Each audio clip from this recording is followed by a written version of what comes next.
Hello everyone. Welcome to the classes on business regulations. We are discussing the chapter of Indian Contract Act, and the topic for this video is free consent. Free consent.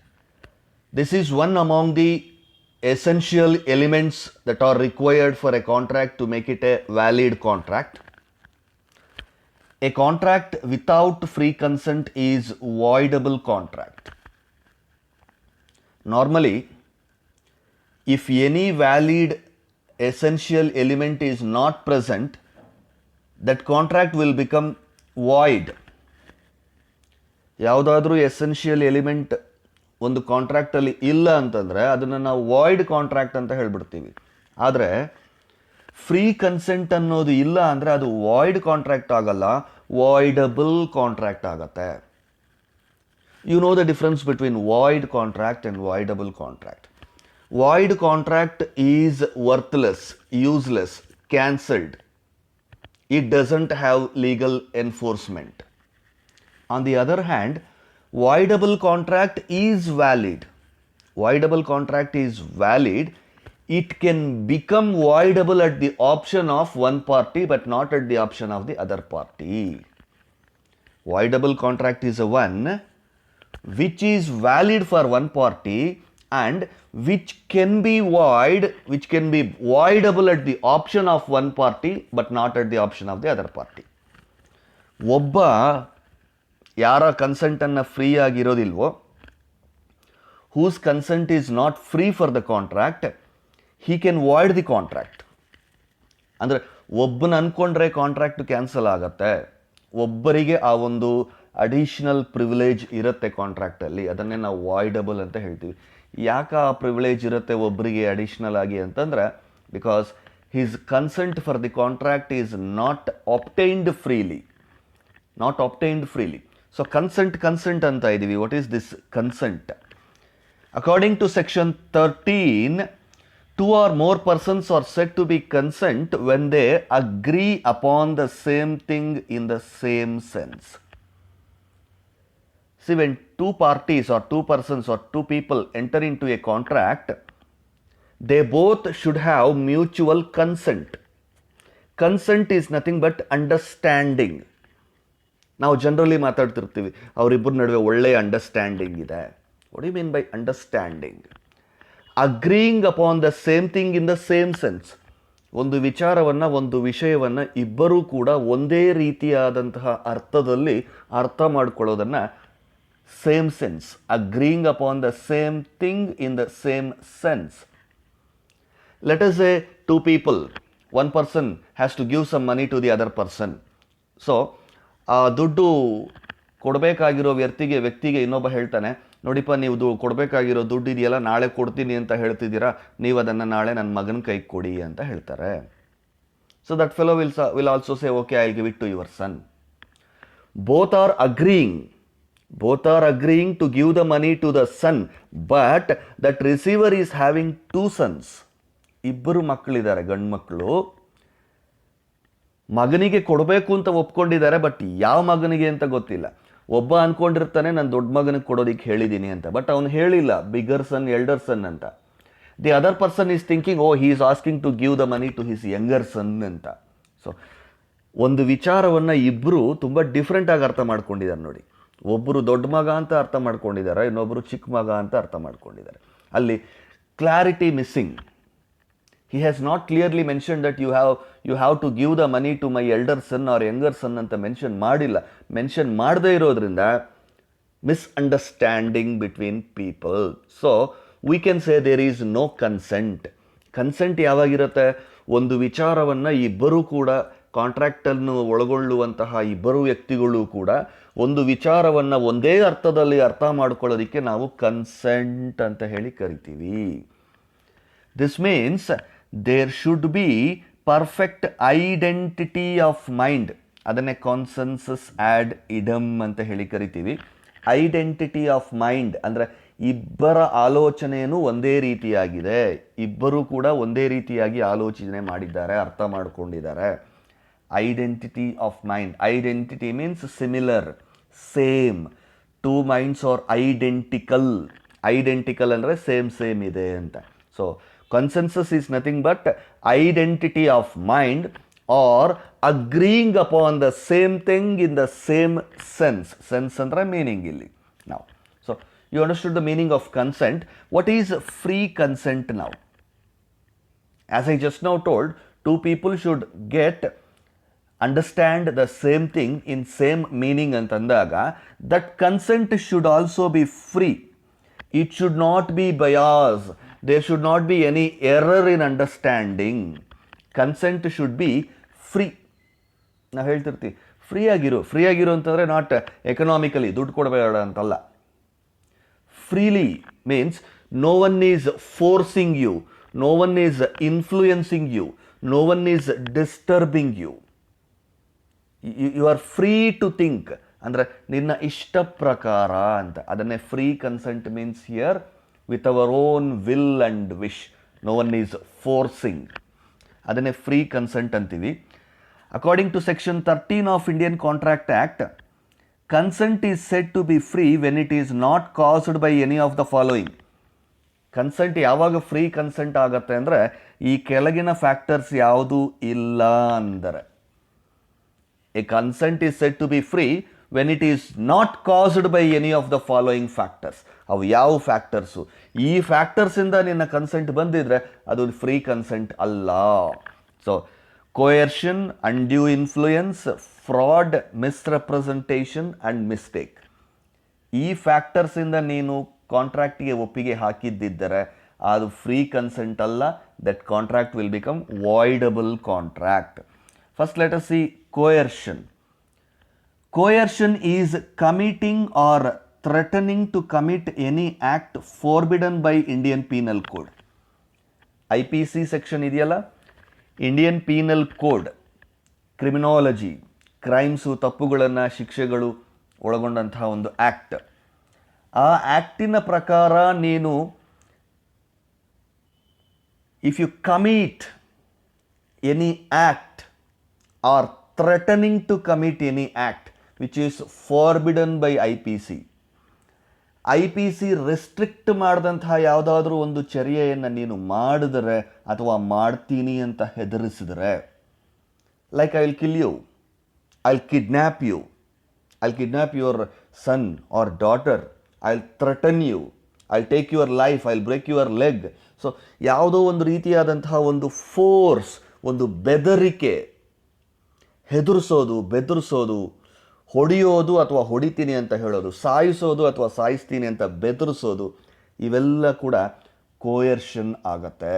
So committing or threatening to commit any act forbidden by Indian penal code or the unlawful detaining or threatening to detain any property. ಇನ್ನೊಬ್ಬರ ಆಸ್ತಿಯನ್ನು unlawful ಆಗಿ ಕಿತ್ಕೊಳ್ಳೋವಂಥದ್ದು, detain ಮಾಡೋವಂಥದ್ದು, illegally obtaining someone else's property to the prejudice of any person against to his will.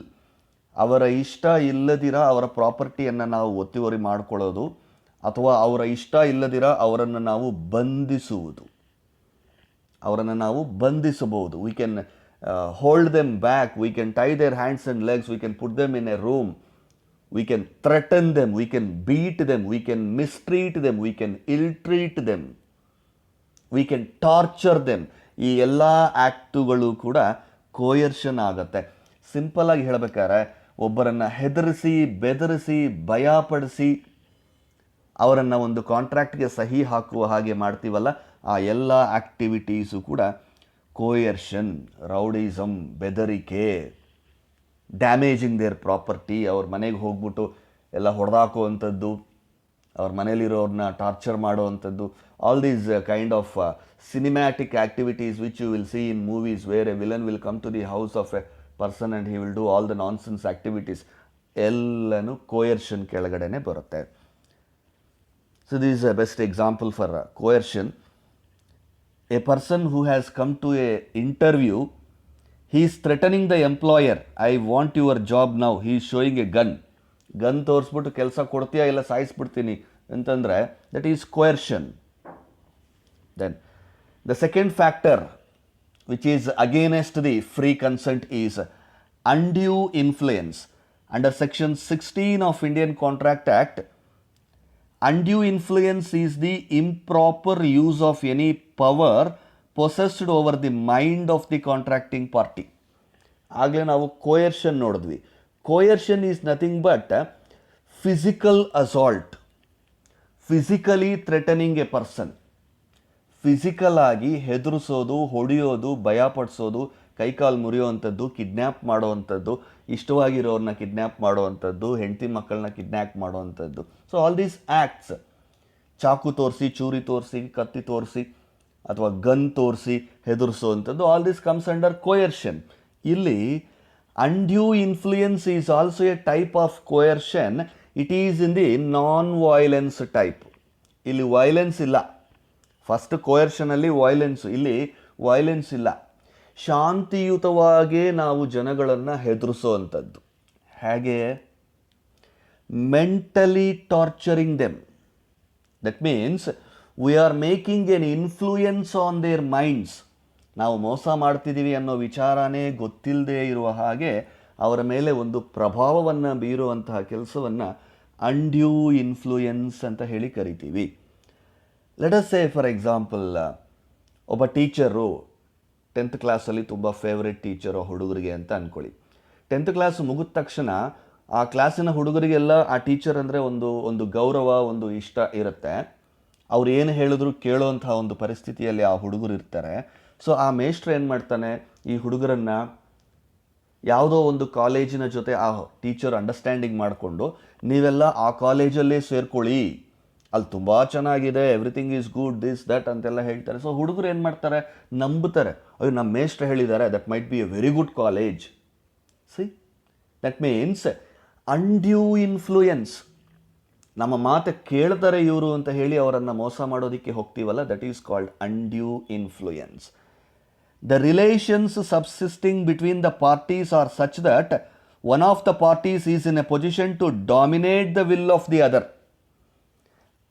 Undue influence ಎಲ್ಲಿ ಸಾಧ್ಯ ಆಗುತ್ತೆ ಅಂತಂದರೆ, contract ಮಾಡಿಕೊಳ್ಳುವಂತಹ ಇಬ್ಬರು ವ್ಯಕ್ತಿಗಳಲ್ಲಿ ಒಬ್ಬ ವ್ಯಕ್ತಿ ತುಂಬ ಡಾಮಿನೆಂಟ್ ಆಗಿರ್ತಾನೆ. Dominant because of his position, dominant because of the relationship between them, dominant because of his knowledge, or dominant because of various other things. So ಈ ಡಾಮಿನೆಂಟ್ ಪೊಸಿಷನಿಂದ ಏನು ಮಾಡ್ತಾರೆ ಅವರು, ಇನ್ನೊಬ್ಬರ ಮೈಂಡಿನ ಮೇಲೆ ಒಂದು ಇನ್ಫ್ಲೂಯೆನ್ಸನ್ನು ತಂದು ಅವರನ್ನು ಒಂದು ಕಾಂಟ್ರಾಕ್ಟ್ಗೆ ಸಹಿ ಮಾಡಿಸ್ಕೊಂಡು, they uses their position to obtain unfair advantage over the other. Unfair advantage ಮಾಡೋದಕ್ಕೆ, ಲಾಭ ತಗೊಳ್ಳೋದಕ್ಕೆ ಪ್ರಯತ್ನ ಮಾಡ್ತಾರೆ. ಈಗ ಒಬ್ಬ ಮೇಷ್ಟ್ರು ಸ್ಟೂಡೆಂಟ್ಸನ್ನು ಯಾವ ರೀತಿ ಅನ್ಡ್ಯೂ ಇನ್ಫ್ಲೂಯೆನ್ಸ್ ಮಾಡ್ಬೋದು, ಇಂಟರ್ನಲ್ ಮಾರ್ಕ್ಸ್ ಅನ್ನೋ ಒಂದು ನೆಪ ಇಟ್ಕೊಂಡು ಅದನ್ನು ಮಾಡಿ, ಇದನ್ನು ಮಾಡಿ, ಇದು ಮಾಡಿಲ್ಲ ಅಂದರೆ ನಿಮಗೆ ಇಂಟರ್ನಲ್ಸ್ ಕಟ್ ಮಾಡ್ತೀವಿ, ಇನ್ನೊಂದು ಮಾಡ್ತೀವಿ ಅಂತ ಹೇಳ್ತಾರೆ. So undue influence. ಆ ಒಂದು ಪರಿಸ್ಥಿತಿಯಲ್ಲಿ the students will be in a position to listen to that faculties ಅಲ್ವಾ. ಇಲ್ಲ ಅಂದರೆ ಇವ್ರು ಇಂಟರ್ನಲ್ಸ್ ಕಟ್ ಮಾಡ್ತಾರೆ, ಇಂಟರ್ನಲ್ಸ್ಗೋಸ್ಕರ ನಾವು ಏನೋ ಒಂದು ಮಾಡ್ತಿದ್ದೀವಿ. So that also comes under undue influence. So undue influence is a type of coercion where there is no physical assault, physical threatening is not there, but there will be an influence over the mind of the other party. Coercion relates to physical thing, but undue influence is a mental act where ನಾವು ಒಬ್ಬರ ಮೈಂಡನ್ನು ಪ್ರಭಾವಿತ ಮಾಡೋದಕ್ಕೆ ನಮ್ಮ ಪೊಸಿಷನನ್ನು ಬಳಸ್ಕೊಳ್ತೀವಿ. Like the doctor will be in a position to influence the mind of a patient. Doctor ಏನು ಹೇಳಿದ್ರೆ ಅದನ್ನು ಪೇಷಂಟ್ ನಂಬುವಂತಹ ಒಂದು ಸ್ಥಿತಿಯಲ್ಲಿರ್ತಾನೆ. ಅಂತಹ ಟೈಮಲ್ಲಿ ಡಾಕ್ಟರ್ ಹೇಳ್ತಾನೆ, ನಿಮಗೆ ಈ ಆಪರೇಷನ್ ಮಾಡಲೇಬೇಕು, 20 ಲಕ್ಷ ಖರ್ಚಾಗತ್ತೆ, ಈ ಆಪರೇಷನ್ ಮಾಡಿಲ್ಲ ಅಂದರೆ ನೀವು ಸತ್ತೋಗ್ಬಿಡ್ತೀರಾ ಅಂತ ಹೇಳಿದಾಗ what happens, the patient he will accept for the operation. ಈ ಆಪರೇಷನ್ ಮಾಡಿಸಿಲ್ಲ ಅಂದರೆ ನೀವು 4 ದಿನದಲ್ಲಿ ಸತ್ತೋಗ್ತೀರಾ ಅಂತ ಹೇಳಿದಾಗ at any cost the patient he will try to go for the operation. So undue influence ಅನ್ನೋದು ಯಾವಾಗ ಕೆಲಸ ಮಾಡುತ್ತೆ ಅಂತಂದರೆ, ಆ ಡಾಮಿನೇಟಿಂಗ್ ಪಾರ್ಟೀಸ್ ಅವರ ನಡುವೆ ಇರುವಂತಹ ಒಂದು ಸಂಬಂಧ ತುಂಬಾ ಇಂಪಾರ್ಟೆಂಟ್ ಆಗ್ತಾ ಹೋಗುತ್ತೆ. ಈಗ ದಾರಿಲಿ ಹೋಗ್ತಿರೋವಂತಹ ಯಾರೋ ಒಬ್ಬ ವ್ಯಕ್ತಿಯನ್ನು ನೀವು ಅನ್ಡ್ಯೂ ಇನ್ಫ್ಲೂಯೆನ್ಸ್ ಮಾಡೋದಕ್ಕೆ ಸಾಧ್ಯ ಇಲ್ಲ. ಯಾವನೊಬ್ಬ ದಾರಿಯಲ್ಲಿ ಹೋಗ್ತಿರ್ತಾನೆ, ಅವನನ್ನು ನೀವು ಕರೆದ್ಬಿಟ್ಟು ಬಾಯಲ್ಲಿ ಅಂತ ಅಂಡ್ಯೂ ಇನ್ಫ್ಲುಯೆನ್ಸ್ ಮಾಡೋದಕ್ಕೆ ಸಾಧ್ಯ ಇಲ್ಲ. ಆದರೆ ಕೋಯರ್ಷನ್ ಮಾಡ್ಬೋದು. ಕೋಯರ್ಷನ್ ಮಾಡೋದಕ್ಕೆ ಒಂದಿಬ್ಬರು ವ್ಯಕ್ತಿಗಳ ನಡುವೆ ಒಂದು ಸಂಬಂಧನೇ ಇರಬೇಕು ಅಂತ ಏನೂ ಇಲ್ಲ. ಯಾರನ್ನ ಬೇಕಾದ್ರೆ, ಈಗ ಗನ್ ತೋರಿಸಿದ್ರೆ ಯಾರು ಬೇಕಾದ್ರೆ ಹೆದರ್ಕೊಳ್ತಾರೆ. ಗನ್ ತೋರಿಸಿದ್ರೆ ನಮಗೆ ಗೊತ್ತಿರೋರೇ ಹೆದರ್ಕೋಬೇಕು, ನನ್ನ ಜೊತೆ ಸಂಬಂಧ ಇರೋರೇ ಹೆದರ್ಕೋಬೇಕು, ನನ್ನ ಹೆಸರು ಗೊತ್ತಿರಬೇಕು ಅಂತ ಏನೂ ಇಲ್ಲ. ನೀನು ಯಾರಿಗೆ ಗನ್ ತೋರಿಸಿದ್ರು ಹೆದರ್ಕೊಳ್ತಾರೆ. ನೀವು ಏನು ಕೆಲಸ ಬೇಕಾದ್ರೂ ಅವ್ರಿಂದ ಮಾಡಿಸಬಹುದು. So coercion is possible between unknown people also, but undue influence is possible only between people those who are having a kind of relationship, and in that relationship one person will be in a dominant position. Like following are the parties that can be affected by undue influence: doctor and patient. Doctor ಹೇಳಿದ್ರೆ patient ಕೇಳ್ತಾನೆ.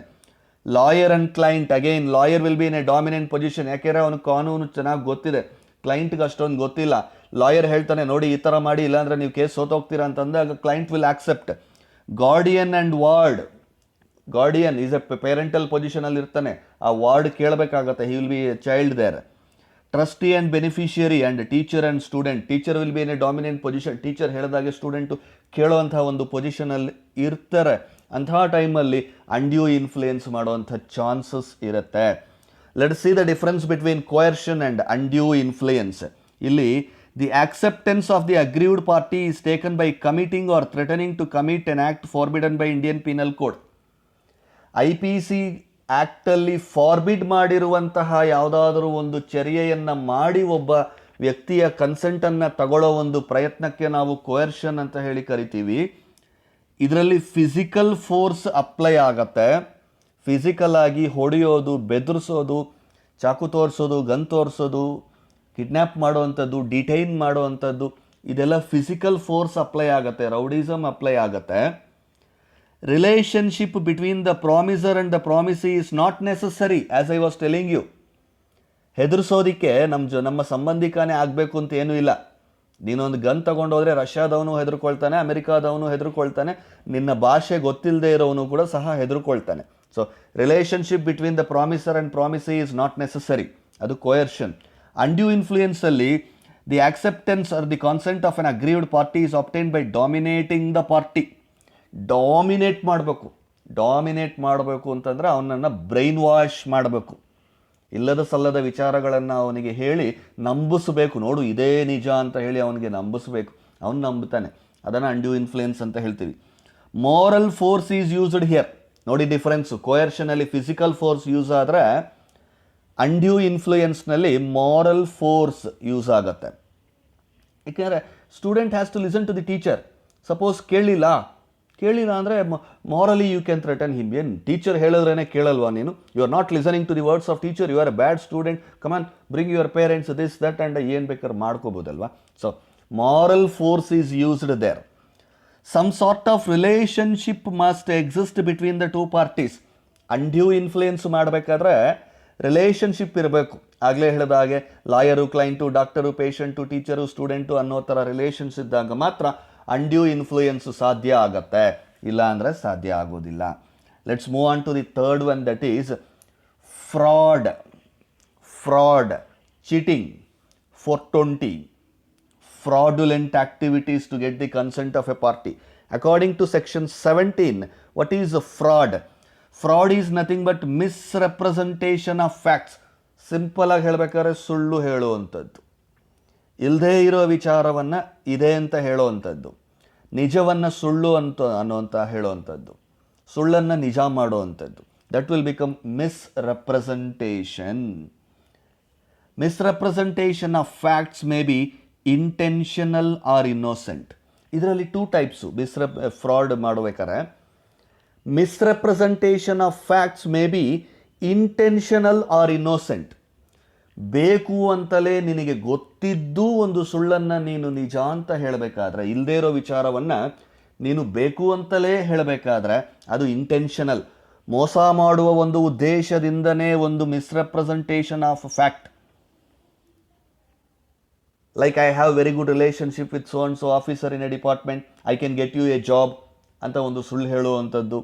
So intentional ಆಗಿ cheating ಮಾಡೋ ಉದ್ದೇಶದಿಂದ ಮಿಸ್ರೆಪ್ರೆಸೆಂಟೇಷನ್ of facts ಮಾಡಿದ್ರೆ fraud ಆಗುತ್ತೆ.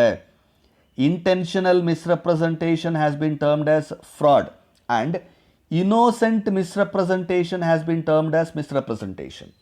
Innocent ಅಂದರೆ ಮೋಸ ಮಾಡುವಂತಹ ಉದ್ದೇಶ ಇಲ್ಲ, ನಮಗೇ ಗೊತ್ತಿಲ್ಲದಿರೋ ಒಂದು ವಿಚಾರವನ್ನು ನಾವೇ ನಂಬಿಬಿಟ್ಟು ಅವ್ರಿಗೆ ಹೇಳಿರ್ತೀವಿ. ಅದೊಂದು ಸುಳ್ಳು, ಅದು ಸುಳ್ಳು ಅಂತ ನಮಗೂ ಗೊತ್ತಿಲ್ಲ, ನಮಗೆ ಯಾರೋ ಹೇಳಿರ್ತಾರೆ, ಇಲ್ಲ ನಾವೆಲ್ಲೋ ಓದಿರ್ತೀವಿ, ನಮಗೆಲ್ಲೋ ರಾಂಗ್ ಇನ್ಫಾರ್ಮೇಷನ್ ಬಂದಿರುತ್ತೆ, ಅದು ಕರೆಕ್ಟಾ ನಿಜಾನ ಸುಳ್ಳ ಅಂತ ನಮಗೆ ಗೊತ್ತಿಲ್ಲ, ಬಟ್ ನಿಜ ಅಂತ ನಾವು ಅದನ್ನು ನಂಬಿಕೊಂಡು ಇನ್ನೊಬ್ಬರಿಗೆ ಅದನ್ನು ಹೇಳ್ಬಿಡ್ತೀವಿ.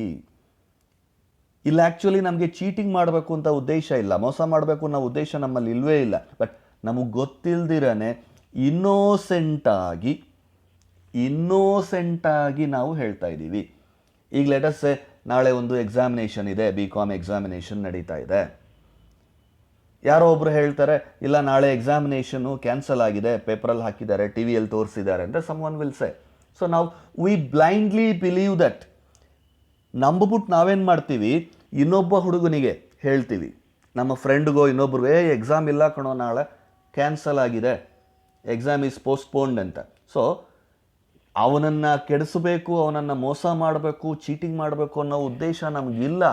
ಆದರೆ ಯಾರೋ ಹೇಳಿದಂತಹ ಒಂದು ಸುಳ್ಳನ್ನು ನಾವು ನಿಜ ಅಂತ ನಂಬಿದ್ದೀವಿ, ಇನ್ನೋಸೆಂಟಾಗಿ ಅದನ್ನು ಇನ್ನೊಬ್ಬರಿಗೆ ಹೇಳಿದ್ದೀವಿ ಅಂದರೆ ಅದು ಮಿಸ್ರೆಪ್ರೆಸೆಂಟೇಷನ್.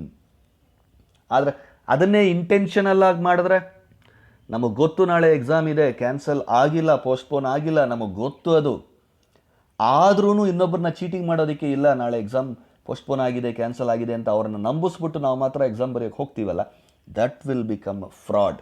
ಅಂದರೆ ಇಂಟೆನ್ಷನಲ್ ಆಗಿ ಬೇಕು ಅಂತ ತಪ್ಪು ಮಾಡಿದ್ರೆ ಅದು ಫ್ರಾಡ್ ಆಗತ್ತೆ, ಗೊತ್ತಿಲ್ದಿರ ತಪ್ಪು ಮಾಡಿದ್ರೆ misrepresentation. What is misrepresentation? It is a false representation made innocently without any intention of deceiving the other party. Deceiving ಅಂದರೆ ಮೋಸ ಮಾಡುವಂಥದ್ದು. ಇನ್ನೊಬ್ಬ ವ್ಯಕ್ತಿಯನ್ನು ಮೋಸ ಮಾಡಬೇಕು ಅನ್ನೋ ಉದ್ದೇಶ ನಮಗಿಲ್ಲ, but still we are making false representation. ಸುಳ್ಳು ಹೇಳ್ತೀವಿ, ಮೆಟೀರಿಯಲ್ ಫ್ಯಾಕ್ಟ್ಸನ್ನು ಇಲ್ಲದೇ ಇರೋ ಫ್ಯಾಕ್ಟ್ಸನ್ನು ಇದೆ ಅನ್ನೋ ರೀತಿಯಲ್ಲಿ ನಾವು ಬಿಂಬಿಸ್ತೀವಲ್ಲ, but we don't have any intention to cheat. ಮೋಸ ಮಾಡಬೇಕು ಅನ್ನೋ ಉದ್ದೇಶ ಇಲ್ಲದಿರ ನಮ್ಮ ಕೈಯಿಂದ ಮೋಸ ಆಗಿಬಿಟ್ರೆ ಅದನ್ನು misrepresentation. Wrong statement of material fact not known to be false, ಅದು ಸುಳ್ಳು ಅಂತ ನಮಗೆ ಗೊತ್ತಿಲ್ದಿರ ನಾವು ಅದನ್ನು ಹಬ್ಬಿಸ್ತೀವಲ್ಲ, ದಟ್ ಈಸ್ ಮಿಸ್ರೆಪ್ರೆಸೆಂಟೇಷನ್ ಆಗತ್ತೆ. Non disclosure of facts where there is a legal duty to disclose without intention to deceive. ಕೆಲವು ಇನ್ಫಾರ್ಮೇಷನ್ಸನ್ನು ನಮಗೆ ಗೊತ್ತಿರುತ್ತೆ, ನಾವು ಅದನ್ನು ಹೇಳಬೇಕು, ಬಟ್ ಹೇಳದಿರ ಇದ್ದೋಗ್ತೀವಿ. ಈಗೊಂದು ಕ್ಲಾಸಲ್ಲಿ ಒಂದು ಕಳ್ತನ ಆಗಿದೆ, ತಪ್ಪು ಮಾಡಿರೋ ವ್ಯಕ್ತಿ ಕಳ್ತನ ಮಾಡುವಾಗ ನಾವು ನೋಡ್ಬಿಟ್ಟಿದ್ದೀವಿ, ನಾನು ನೋಡಿದ್ದೀನಿ ಅಂತ ಅಂದ್ಕೊಳ್ಳಿ. ಟೀಚರು ಪ್ರಿನ್ಸಿಪಾಲು ಬಂದು ಯಾರಿಗಾದರೂ ಗೊತ್ತಿದೆಯಾ, ಯಾರಾದರೂ ನೋಡಿದ್ರಾ ಅಂತ ಕೇಳಿದಾಗ ನಾನೇನು ಮಾಡಬೇಕು? ನನಗೆ ಗೊತ್ತಿದೆ ಕದ್ದಿದ್ದು ಯಾರು ಅಂತ. I know who is the thief, I have seen him, but still what I am doing, I am not disclosing the fact. ಹೇಳೋದಿಲ್ಲ ನಾನು. ಸೊ ಗೊತ್ತಿದ್ದು ಹೇಳದೇ ಇರೋ ಅಂಥದ್ದನ್ನು ಕೂಡ ಮಿಸ್ರೆಪ್ರೆಸೆಂಟೇಷನ್. ಗೊತ್ತಿಲ್ದಿರ ಸುಳ್ಳು ಹೇಳ್ಬೋದು, ಅದು ಮಿಸ್ರೆಪ್ರೆಸೆಂಟೇಷನ್ನೇ. ಒಂದು ನಿಜ ಗೊತ್ತಿದ್ದು ಕೂಡ ಅದನ್ನು ಹೇಳದಿರ ಮುಚ್ಚಿಕ್ಕಿದ್ರೆ that is also comes under misrepresentation. Now the difference between misrepresentation and fraud. ಮಿಸ್ರೆಪ್ರೆಸೆಂಟೇಷನಲ್ಲಿ there is no intention to deceive. ಮೋಸ ಮಾಡೋ ಉದ್ದೇಶನೇ ಇಲ್ಲ, ಬಟ್ ಮೋಸ ನಡೆದೋಗುತ್ತೆ. It makes the other contract only voidable at the option of the party whose consent has been so caused. So ಆ ಥರ ಆದಾಗ ಏನು ಮಾಡ್ಬೋದು ಅಂದರೆ ಕಾಂಟ್ರಾಕ್ಟನ್ನು ವಾಯ್ಡಬಲ್ ಮಾಡ್ಬೋದು. Voidable only at the option of the aggrieved party. ಇಲ್ಲಿ ಅಗ್ರೀವ್ಡ್ ಪಾರ್ಟಿ ಅನ್ನೋ ವರ್ಡ್ ಯೂಸ್ ಮಾಡ್ತಾ ಇದ್ದೀವಿ ಅಂದರೆ ಮೋಸ ಹೋದಂತಹ ವ್ಯಕ್ತಿ ಈ ಕಾಂಟ್ರಾಕ್ಟಿಂದ ನನಗೆ ಮೋಸ ನಡೀತಾ ಇದೆ, ಇದನ್ನು ಕ್ಯಾನ್ಸಲ್ ಮಾಡಿ ಅಂತ ಅವನು ಹೇಳ್ಬೋದು. ಮೋಸ ಮಾಡ್ತಾ ಇರೋವಂಥ ವ್ಯಕ್ತಿ ಹೇಳೋಕ್ಕಾಗಲ್ಲ. ಮೋಸ ಮಾಡ್ತಿದ್ದಾನಲ್ಲ ಆ ವ್ಯಕ್ತಿ ಕಾಂಟ್ರಾಕ್ಟನ್ನು ಕ್ಯಾನ್ಸಲ್ ಮಾಡೋಕ್ಕಾಗೋದಿಲ್ಲ. ಮೋಸ ಹೋಗ್ತಿದ್ದಾನಲ್ಲ, the aggrieved party, the suffering party, the party who is damaging because of that contract, he can come out of the contract by cancelling. That becomes a voidable contract. On the other hand, fraud is the false statement is deliberately made with a clear intention of deceiving the other party.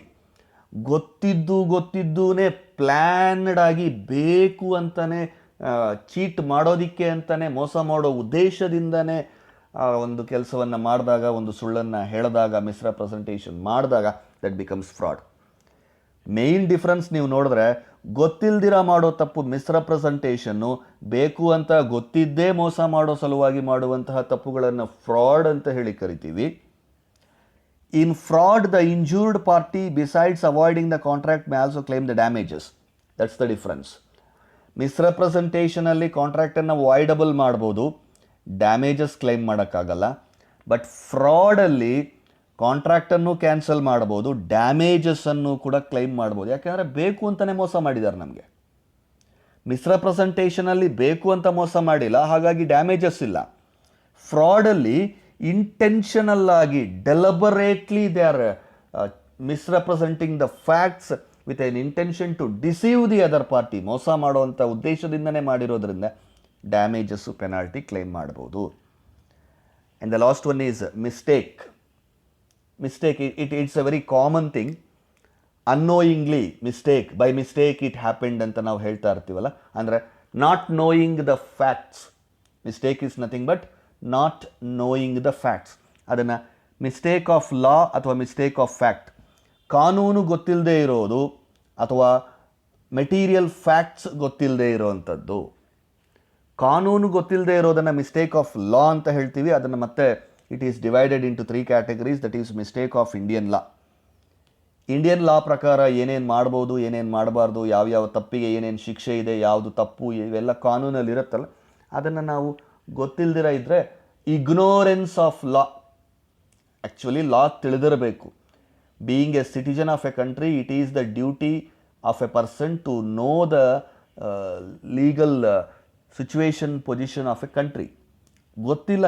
ಈಗ ಎಷ್ಟೋ ಜನಕ್ಕೆ ಗೊತ್ತಿಲ್ಲ, ನಮ್ಮ ಕಾನೂನುಗಳು ನಮಗೇ ಗೊತ್ತಿಲ್ಲ.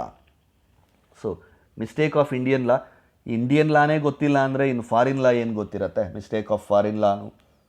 ಆ ದೇಶದಲ್ಲಿ ಯಾವ ರೂಲ್ಸ್ ಇದೆ, ಆ ದೇಶದಲ್ಲಿ ಕಾಂಟ್ರಾಕ್ಟ್ ಮಾಡಿದ್ರೆ ಹೇಗೆ, ಆ ದೇಶದಲ್ಲಿ ತಪ್ಪು ಮಾಡಿದ್ರೆ ಹೇಗೆ, ಆ ದೇಶದಲ್ಲಿ ಪೇಮೆಂಟ್ ಕೊಡ್ತೀನಿ ಅಂತ ಹೇಳಿ ಆ ಡೇಟ್ಗೆ ಕೊಟ್ಟಿಲ್ಲ ಅಂದರೆ ಏನು ಶಿಕ್ಷೆ ಕೊಡ್ತಾರೆ, ಅಥವಾ ಒಂದು ಚೆಕ್ ಬೌನ್ಸ್ ಆದರೆ ನಮ್ಮ ದೇಶದಲ್ಲಿ ಏನು ಶಿಕ್ಷೆ ಆಗುತ್ತೆ, ಆ ದೇಶದಲ್ಲಿ ಏನು ಶಿಕ್ಷೆ ಆಗುತ್ತೆ, ನಮ್ಮ ದೇಶದಲ್ಲಿ ಒಂದು ಚೆಕ್ಗೆ ವ್ಯಾಲಿಡಿಟಿ ಏನಿದೆ ಅಥವಾ ಇನ್ನೊಂದು ದೇಶದಲ್ಲಿ ಚೆಕ್ಗೆ ವ್ಯಾಲಿಡಿಟಿ ಏನಿದೆ. So all these things, if you don't know these legal things, it comes under mistake of laws. Then mistake as to private rights of the parties. Contract ಮಾಡಿಕೊಂಡಂತಹ ಪಾರ್ಟೀಸ್ಗೆ ಏನೇನು ರೈಟ್ಸ್ ಇರುತ್ತೆ, ಮೋಸ ಹೋದರೆ ಏನು ಸ್ಟೆಪ್ ಮಾಡಬೇಕು, ಪೆರಿಷಬಲ್ ಗೂಡ್ಸ್ ಆದರೆ ಏನು ಮಾಡಬೇಕು, ಮೊದಲು ಅವನು ಸೇಲ್ ಮಾಡಬೇಕು, then he can claim for damages. So law, rights. ಈಗ ಒಬ್ಬ ವ್ಯಕ್ತಿಯನ್ನು ಅರೆಸ್ಟ್ ಮಾಡ್ತಾರೆ, ಅವನಿಗೆ ಏನೇನು ರೈಟ್ಸ್ ಇರುತ್ತೆ, ಅವನನ್ನು ಹೊಡಿಬೋದಾ, ಸೆಲ್ಗೆ ಹಾಕ್ಬೋದಾ, ಅವನಿಗೆ ಊಟ ಕೊಡಿಸ್ಬೇಕಾ, ಅವನಿಗೆ ಫೋನ್ ಕೊಡ್ಬೋದಾ, ಅವನ ಕೈಲಿ ಫೋನ್ ಮಾಡಿಸ್ಬೋದಾ. So all these things comes under private rights. Actually ಒಬ್ಬ ವ್ಯಕ್ತಿಯನ್ನು without warrant the police people cannot arrest. ಎಷ್ಟೊಂದು ಜನಕ್ಕೆ ಗೊತ್ತಿಲ್ಲ ರೈಟ್ಸು. ಸೊ ಅರೆಸ್ಟ್ ಮಾಡಿದ್ರು ಕೂಡ they have to submit to the magistrate, district magistrate, lots of things are there. So ಅದು ಗೊತ್ತಿಲ್ದಿರ ಏನು ಮಾಡ್ತೀವಿ ನಾವು? Without proper warrant a police person cannot take any citizen to the station. ಎಷ್ಟು ಜನಕ್ಕೆ ಅದು ಗೊತ್ತಿದೆ ಅಲ್ವಾ? ಕೈಯಲ್ಲಿ ಲಾಠಿ ಇದೆ ಅಂತಂದರೆ ಅವರು ಹೊಡೆಯೋಂಗೆ ಇಲ್ಲ. They should not use it in very serious situations, that too by taking permission from their senior higher level authorities. They cannot do lathi charge. So lots of things are there, but we don't know the private rights of parties. We keep on doing the same mistakes again and again. So mistake of law ಏನಾಗುತ್ತೆ, agreement will be void in case of bilateral mistake only. ಇಲ್ಲಿ ಮತ್ತೆ unilateral mistakes, bilateral mistakes ಅಂತ. Unilateral mistakes ಅಂತಂದರೆ contract ಮಾಡುವಂತಹ ಇಬ್ಬರು ವ್ಯಕ್ತಿಗಳಲ್ಲಿ ಒಬ್ಬರಿಗೆ ಗೊತ್ತಿದೆ, ಒಬ್ರಿಗೆ ಗೊತ್ತಿಲ್ಲ. ಒಬ್ರಿಗೆ ಗೊತ್ತಿದೆ, ಇನ್ನೊಬ್ರಿಗೆ ಗೊತ್ತಿಲ್ಲ, ಅದು ಯೂನಿಲ್ಯಾಟ್ರಲ್ ಮಿಸ್ಟೇಕು. ಇಬ್ಬರಿಗೂ ಗೊತ್ತಿಲ್ಲ ಅಂದರೆ ಬೈಲ್ಯಾಟ್ರಲ್ ಮಿಸ್ಟೇಕು. ಬೈಲ್ಯಾಟ್ರಲ್ ಮಿಸ್ಟೇಕ್ ಅಂದರೆ ಇಬ್ಬರಿಗೂ ಗೊತ್ತಿಲ್ಲ, ವಿಷಯನೇ ಗೊತ್ತಿಲ್ಲ, ಇಬ್ಬರಿಗೂ ಗೊತ್ತಿಲ್ಲದಿರೋ ಕಾಂಟ್ರಾಕ್ಟನ್ನು ಮಾಡ್ಕೊಂಡಿದ್ದಾರೆ. ಈಗ ಯಾವುದೋ ಒಂದು ಐಟಮ್, ಒಂದು ಗೂಡ್, ಒಂದು ಪ್ರಾಡಕ್ಟನ್ನು ಬ್ಯಾನ್ ಮಾಡಿದ್ದಾರೆ. ಆ ಬ್ಯಾನ್ ಮಾಡಿರೋ ವಿಚಾರ ಇಬ್ಬರು ವ್ಯಕ್ತಿಗಳಿಗೂ ಗೊತ್ತಿಲ್ಲ. They have entered into a contract to buy and sell that product. So the mistake is on both the people. ಇಬ್ಬರಿಗೂ ವಿಷಯ ಗೊತ್ತಿಲ್ಲ, ಇಬ್ಬರು ಅದನ್ನು ಮಿಸ್ಟೇಕ್ ಮಾಡಿದ್ದಾರೆ, ಬೈಲ್ಯಾಟ್ರಲ್ ಮಿಸ್ಟೇಕ್. ಅಥವಾ ಒಬ್ಬನಿಗೆ ಮಾತ್ರ ಗೊತ್ತಿದೆ ಇನ್ನೊಬ್ಬನಿಗೆ ಗೊತ್ತಿಲ್ಲ ಅಂತಂದರೆ ಅದು ಫ್ರಾಡ್ ಕೆಳಗಡೆಗೆ ಬಂದ್ಬಿಡುತ್ತೆ. ಒಬ್ಬನಿಗೆ ಗೊತ್ತಿರೋ ವಿಚಾರವನ್ನು ಅವನು ಅದನ್ನು ಮುಚ್ಚಿಕ್ಕಿ ಹೇಳ್ದಿರ ಫ್ರಾಡುಲೆಂಟ್ ಆಗಿ to deceive the other party he is entering into a contract ಅಂತಂದರೆ that comes under fraud. But bilateral mistake, the agreement will be void in case of bilateral mistake only. ಇಬ್ಬರು ವ್ಯಕ್ತಿಗಳಿಗೂ ಗೊತ್ತಿಲ್ಲದಿರೋ ಕಾಂಟ್ರಾಕ್ಟನ್ನು ಮಾಡ್ಕೊಂಬಿಟ್ಟಂತಹ ಸಂದರ್ಭದಲ್ಲಿ ಆ ಕಾಂಟ್ರಾಕ್ಟನ್ನು ಕ್ಯಾನ್ಸಲ್ ಮಾಡ್ಕೋಬೋದು, ವಾಯ್ಡ್ ಆಗಿಬಿಡುತ್ತೆ. So that's about the free consent of a contract.